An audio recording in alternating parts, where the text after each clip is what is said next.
Hello everyone, welcome to Sipika Social Science classes. So student, today we'll discuss about summary definition. Summary definition किसकी? Of course democracy की. आपको तो पता ही है, the name of the chapter is what is democracy, why is democracy. तो student हमारा एक जो पार्ट था व्हाट इज़ डेमोक्रेसी वाला वो कंप्लीट हो चुका है, जिसमें हमने डेमोक्रेसी की डेफिनेशन डिस्कस की थी और उसके फीचर्स डिस्कस किए थे वन बाय वन, जिसमें हमने डिफरेंट कंट्रीज़ के केसेस लिए थे, डिफरेंट कंट्रीज़ के एग्जांपल्स लिए थे उन फीचर्स को अंडरस्टैंड करने के लिए. तो एक ब्रीफ कर लेंगे कि जिसमें हमने सारे फीचर्स डिस्कस किए हैं उसको ब्रीफ में थोड़ा सा अंडरस्टैंड करते हैं. तो स्टार्ट करते हैं. Democracy is a form of government in which the rulers are elected by the people. ये डेफिनेशन मैंने जब वेरी फर्स्ट वीडियो जो मेरी थी मैंने उसमें भी डिस्कस की थी कि डेमोक्रेसी ऐसी फॉर्म ऑफ गवर्नमेंट है जिसमें रूलर्स को हम इलेक्ट करते हैं. और इलेक्शन प्रोसीजर भी हमने देख लिया कि इलेक्शन प्रोसीजर क्या होना चाहिए. और इलेक्ट करने के लिए कौन से लोग चाहिए? लोग, पीपल चाहिए. ठीक है. तो democracy is a form of government in which the rulers are elected by the people. अब ये पूरी डेफिनेशन किस में समराइज होगी? इन 4 फीचर्स के अंदर. देखिए, number 1, rulers elected by the people take all the major decision. जो रूलर्स लोगों के द्वारा इलेक्ट किए जाते हैं सिर्फ उन्हीं को ही राइट है मेजर डिसीजन लेने का, बाकी किसी को राइट नहीं है. क्योंकि रूलर्स जो लोगों के द्वारा इलेक्ट हुए होते हैं, लोगों को उन पर ट्रस्ट होता है, लोग अपने रिप्रेजेंटेटिव चूज़ करते हैं कि ये हमारे लिए अच्छा काम करेंगे और लोगों को उन पर भरोसा होता है, तभी वो इनको इलेक्ट करते हैं. इससे रूलर्स कौन से होंगे? जो लोगों के द्वारा चुने गए होंगे वही मेजर डिसीजन ले सकते हैं. सेकेंड, जो इलेक्टेड वर्ड आया यहाँ पर देखिए, elections offer a choice and fair opportunity to the people to change the current leaders. Elections में लोगों के पास चॉइस होनी चाहिए. ये नहीं है कि मैं आपको चूज़ करने के बोलो पार्टी ए है और पार्टी ए है, उसमें से आप चूज़ करो, तो आपको इसमें चॉइस मिल रही है? नहीं मिल रही. मीन्स पार्टी ए की है और आपको उसमें से ही चूज़ करना है. तो इलेक्शंस वहाँ पर ही एप्लीकेबल प्रॉपर वे से हो पाएंगे जहाँ पर लोगों को चॉइस मिले, फेयर अपॉर्चुनिटी मिले, ताकि वो अपने करंट लीडर्स को चेंज कर सके. कुछ कंट्रीज़ ऐसी हैं जिसमें कितने डिकेड्स हो जाते हैं कि वहाँ की पार्टी चेंज नहीं होती है, सेम पार्टी चलती रहती है. तो इट मीन्स क्या है? वहाँ पर लोगों को चॉइस नहीं मिली हुई है और लोगों को उसी ही लीडर को बार बार चूज़ करना पड़ता है, या वो लीडर खुद ऐसे ट्रिक्स यूज़ करके खुद अपने आप को बार बार लीडर बनवाता है और वहाँ का एज अ प्रेसिडेंट अपने आप को अपॉइंट करके, एज अ लीडर अपॉइंट करके शासन करता है. थर्ड पॉइंट है दिस चॉइस एंड अपॉर्चुनिटी. अब देखो, रूलर्स इलेक्ट हो गए हैं और होने किसके थ्रू चाहिए? इलेक्शंस के थ्रू होने चाहिए. और इलेक्शन कौन सी मैनर में होनी चाहिए? फ्री और फेयर मैनर में होने चाहिए. अब थर्ड है हमारा, जो चॉइस और अपॉर्चुनिटी मिली है वो इक्वल बेसिस पर मिलनी चाहिए. This choice and opportunity available to all the people. सब लोगों को मिलनी चाहिए ऑन इक्वल बेसिस. अब ये बताइए कौन सा पॉइंट हमारा रिलेट होता है इक्वल बेसिस पर? याद आया कुछ आपको लास्ट वाला टॉपिक जिसमें सब लोगों को इक्वलिटी मिलनी चाहिए? मीन्स 1 पर्सन 1 वोट 1 वैल्यू, और उनके वोट की वैल्यू भी 1 होनी चाहिए. मीन्स अगर लोगों को चॉइस मिल रही है, लोगों को अपॉर्चुनिटी मिल रही है चेंज करने के लिए, तो इक्वल बेसिस पर मिलनी चाहिए. और लास्ट वन हमारा, the exercise of this choice leads to a government limited by basic rules of the constitution. जैसे हमने पिछला टॉपिक किया था, rule of law and respect for rights, कि लॉ बने होने चाहिए, उस लॉ के अकॉर्डिंग ही किसी लीडर को रूल करना चाहिए. ये नहीं है कि वो अपने अकॉर्डिंग लॉ को चेंज कर रहा है फिर रूल कर रहा है. तो रूल बाय लॉ नहीं होना चाहिए, रूल ऑफ लॉ होना चाहिए. लॉ पहले से बन जाना चाहिए जिसमें गवर्नमेंट के ऊपर भी लिमिटेशंस लगी होनी चाहिए कि गवर्नमेंट भी जो काम कर रही है वो उस अपने पावर का मिसयूज़ ना कर सके, तो उन पावर्स के ऊपर लिमिटेशन लगी होनी चाहिए. तो the exercise of this choice leads to a government limited by basic rules. Basic rules means basic laws of the constitution. Constitution में कुछ ऐसे रूल्स बनने चाहिए जिसमें जो गवर्नमेंट है, जो लीडर है, उनके ऊपर लिमिटेशंस लगाई जाएं और सिटीजन्स को उनके राइट मिले, उनके राइट को कोई भी वायलेट नहीं करे. जो सिटीज़न के पास राइट है वो अपने राइट्स का प्रॉपर यूज़ कर सके और कोई भी गवर्नमेंट उन्हें वो राइट्स यूज़ करने के लिए डिनाई नहीं कर सकती. तो स्टूडेंट्स, ये थे हमारे की फीचर्स. इसके ऊपर क्वेश्चन डायरेक्ट बनता है, व्हाट इज़ डेमोक्रेसी, या डिफाइन डेमोक्रेसी, या what are the features of democracy. तो उसमें आप ये पॉइंट्स लिख सकते हैं, ये आपका 5 मार्क्स का क्वेश्चन कवर हो सकता है। तो आई होप आपको ये समरी डेफिनेशन क्लियर हो गई होगी। ये पिछले एग्जाम्पल से जो हमने फीचर्स लिए थे उसी को ही हमने अभी डिस्कस किया। Okay students,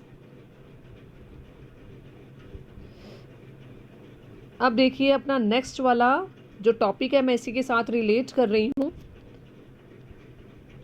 yes, what is democracy और why is democracy. What is democracy हमने कवर कर लिया है। अब हम करेंगे why is democracy. Why is democracy, why democracy में हमारे आर्ग्यूमेंट्स आएंगे। हमारे आर्ग्यूमेंट्स, हमने यहाँ पर डेमोक्रेसी में आर्ग्यूमेंट्स क्यों लिए हैं, क्योंकि आप देखिए अगर हम रियल डेमोक्रेसी को कंपेयर करते हैं with real form of other modes of government, जैसे मोनार्की है, डिक्टेटरशिप है या कुछ और है, तो हम उसको अच्छी तरह से तभी समझ पाएंगे। To understand it better, arguments in favour and against democracy are necessary.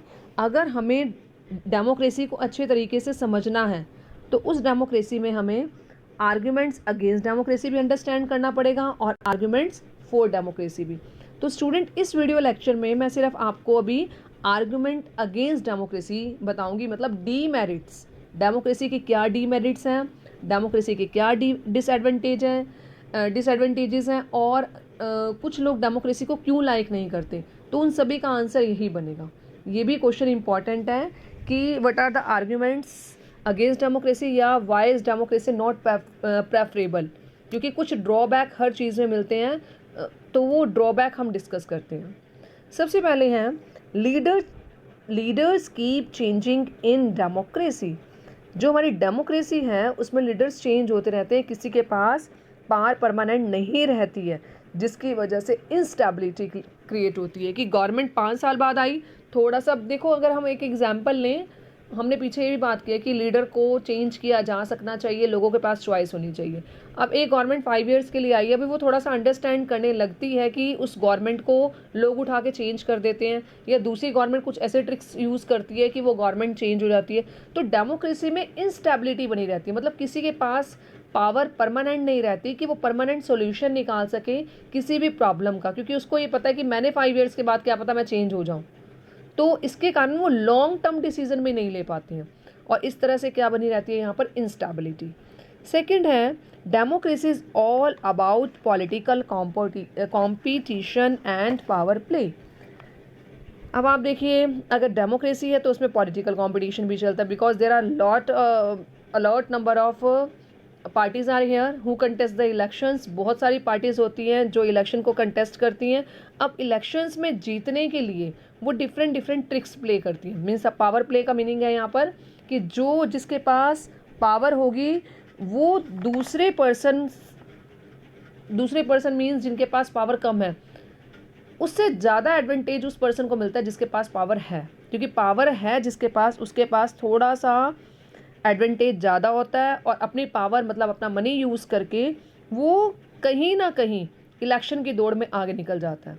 ये कई बार वो पर्सन हम सोचते हैं कि सही नहीं है, पर अपनी पावर से कुछ ऐसे तरीके डर्टी ट्रिक्स यूज़ करके, जैसे पावर प्ले में हम बोल सकते हैं बूथ कैप्चरिंग करना, बूथ कैप्चरिंग करके भी लोग जो कैंडिडेट्स होते हैं वो जीत जाते हैं। और कई बार क्या होता है कि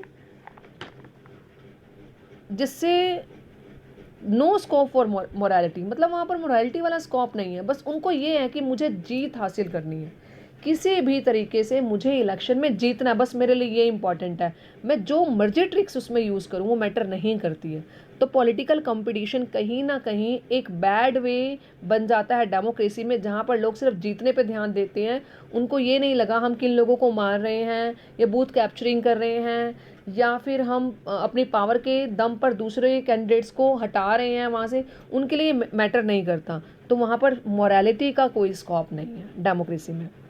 सम people have to be consulted. अब इसमें क्या है, अगर मुझे मान लो कोई डिसीज़न लेना है, मुझे नहीं सॉरी अगर कोई डिसीज़न किसी भी लीडर को लेना है तो उसके पहले तो वो उसको कंसल्ट करना पड़ेगा सबसे, क्योंकि हमारे यहाँ पर पार्लियामेंट है।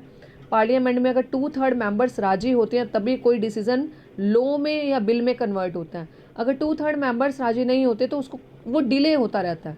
राज्यसभा में जाएगा, राज्यसभा उसको होल्ड करेगी 14 डेज़ के लिए, फिर वो लोकसभा में दोबारा जाएगा, तो डिले चलता रहता है, तो जिसकी वजह से प्रॉपर डिसीजन एकदम से लिया नहीं जाता, तो डिले हो जाती है। क्योंकि अगर एक ही लीडर है तो वो डिले नहीं होगा, उसने जो बोल दिया वो चीज़ हो जाएगी। पर डेमोक्रेसी में ऐसा नहीं है। डेमोक्रेसी में बहुत सारे राउंड्स होते हैं जिसमें बहुत सारे लोगों से कंसल्ट किया जाता है, उसी के बाद ही डिसीजन को अप्लाई किया जाता है, इम्प्लीमेंट किया जाता है। Elected leaders do not know the best interest of the people. कई बार ऐसा होता है कि जो लीडर्स इलेक्ट हो गए हैं उनको यही नहीं पता कि लोगों का इंटरेस्ट किस में है। अब सपोज करो आप गांव में एक पर्सन इलेक्ट हुआ और उसने सोचा क्यों ना मैं गांव में मॉल खुलवा दूं, तो उसको ये नहीं पता चल रहा, और शहर में अगर वो पर्सन होता, अगर वो मॉल खुलवाता तो दैट्स गुड, पर गांव वाले लोगों के लिए मॉल की बजाय वहाँ पर बाकी फैसिलिटीज़ की ज़्यादा ज़रूरत है। मतलब वाटर सप्लाई अच्छी तरह से हो, इलेक्ट्रिसिटी की सप्लाई अच्छी तरह से हो, एडुकेशन फैसिलिटीज़ उनको मिले बच्चों को। मॉल तो बहुत बाद में आता है, तो वो अपनी तरफ से अच्छा काम कर रहा है, पर उसको गांव में रहने वाले लोगों के चॉइस के बारे में नहीं पता, तो वो चीज़ें कहीं ना कहीं यूजलेस हो जाती हैं वहाँ पर। तो elected leaders do not know the best interest of the people. कई बार उनको लोगों के इंटरेस्ट के बारे में नहीं पता होता, और इसकी वजह से क्या आ जाता है, बैड डिसीजन हो जाता है जो लोगों के फेवर में नहीं जाता। अब डेमोक्रेसी लीड्स टू करप्शन। अब डेमोक्रेसी में करप्शन तो ऑफ कोर्स होगी। जब ऊपर हमने पॉलिटिकल कंपटीशन किया है कि लोग पॉलिटिक्स में आगे बढ़ने के लिए बड़ी ट्रिक्स यूज़ करते हैं, दूसरे लोगों को गिराते हैं, वो ये नहीं देखते क्या सही है और क्या गलत है। अब यहाँ पर है democracy leads to corruption based on electoral competition. Electoral competition में क्या होगा, बूथ कैप्चरिंग कर ली, या फिर पार्टी उसी को ही टिकट देगी जो उसके खुद के फैमिली मेम्बर्स हों। सम फैमिली ट्राई टू या tend to dominate political parties and secure tickets for their own family members. अपने ही फैमिली मेम्बर्स के लिए टिकट्स वो इकट्ठे करते रहते हैं और दूसरे पर्सन को, दूसरे लोगों को उस चीज़ का एडवांटेज नहीं मिलता। इसकी वजह से क्या, ये भी करप्शन हो गई।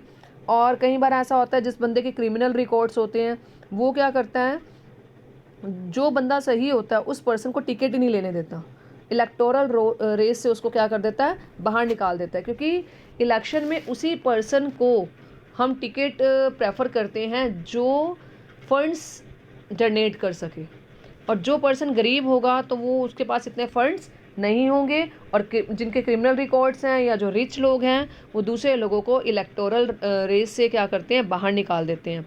तो डेमोक्रेसी में करप्शन भी होती है, किसकी वजह से, इलेक्टोरल कंपटीशन की वजह से।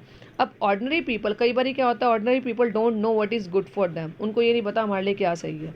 अब जब उन्हें यही नहीं पता चलता हमारे लिए क्या सही है, तो कई बार कुछ ऐसे डिसीजन ले लिए जाते हैं जो सही नहीं होते, क्योंकि वो खुद डिसाइड ही नहीं कर पा रहे हैं कि क्या है।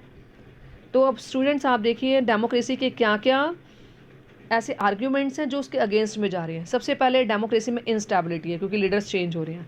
नंबर 2, डेमोक्रेसी में पॉलिटिकल कंपटीशन और पावर प्ले के कारण लोग मोरालिटी का तो कोई स्कोप ही नहीं है वहाँ पर, बस उनका ध्यान सिर्फ जीतने में है।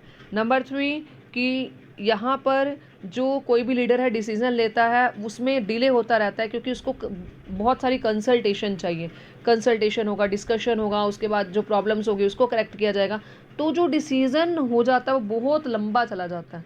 मतलब एट प्रेजेंट जिस चीज़ की ज़रूरत है उसको लेने में बहुत टाइम लगता है। नंबर 4 क्या हो गया कि कई बार इलेक्टेड लीडर्स को लोगों के इंटरेस्ट के बारे में नहीं पता होता, तो बैड डिसीजन हो जाते हैं, जैसे मैंने मॉल वाला एग्जांपल दिया। डेमोक्रेसी में करप्शन है, किसके कारण, इलेक्टोरल कंपटीशन, जिसके पास पैसा ज़्यादा है वो बंदा दूसरे लोगों को निकाल देता है, बूथ कैप्चरिंग हो गई, और अपने घर के मेंबर्स को ही टिकट देता है, दूसरे लोगों को चांस ही नहीं मिलता। और कई बार लोगों को खुद ही नहीं पता होता है हमारे लिए क्या सही है, तो वो कई बार गलत लीडर को भी चूज़ कर लेते हैं।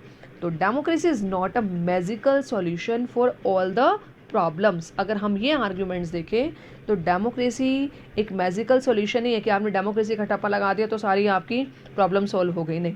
It has not ended poverty in our country. हमारी कंट्री में तो पॉवर्टी दूर नहीं हुई है, अभी भी ये मुद्दा चल रहा है, और कंट्री और वर्ल्ड के और बहुत सारे पार्ट्स हैं जहाँ पर भी अभी भी पॉवर्टी दूर नहीं हुई है।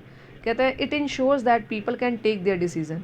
पीपल डिसीज़न लेते हैं, वही बता रही हूँ, पर कई बारी उनका डिसीज़न भी सही नहीं हो पाता है, कोई गारंटी नहीं होती है, क्योंकि पीपल भी मिस्टेक कर सकते हैं। तो अगर इस आर्ग्यूमेंट्स को देखें तो हम ये बोलेंगे कि democracy may not be the ideal form of government. अगर इन सारे आर्ग्यूमेंट्स को अगर देखा जाए तो स्टूडेंट्स आपको आई होप क्लियर हो गया होगा कि डेमोक्रेसी के disadvantages, democracy is not preferred by some people, और डीमेरिट्स क्या हैं, आर्ग्यूमेंट्स अगेंस्ट डेमोक्रेसी क्या है, इज़ द सेम आंसर। और आप सेम ये 6 पॉइंट्स में से कोई भी 5 पॉइंट्स लिख सकते हैं, तो आपका ये 5 मार्क्स का क्वेश्चन कवर हो जाएगा। आई होप आपको ये टॉपिक क्लियर हो गया होगा। अब नेक्स्ट वाले वीडियो लेक्चर में हम देखेंगे आर्ग्यूमेंट्स फॉर डेमोक्रेसी, कि जहाँ हमने इतने डीमेरिट्स पढ़ी हैं वहाँ पर हम देखेंगे मेरिट्स क्या हैं, इसकी एडवांटेजेस क्या हैं, क्योंकि जिसके ड्रॉबैक्स होंगे कुछ ना कुछ तो उसके अंदर प्लस पॉइंट भी होगा, तभी डेमोक्रेसी कुछ हमारी कंट्रीज़ में चल रही हैं। तो वो हम प्लस पॉइंट्स जो पॉजिटिव पॉइंट्स होंगे अपने नेक्स्ट वाली वीडियो लेक्चर में डिस्कस करेंगे। Okay students, thank you.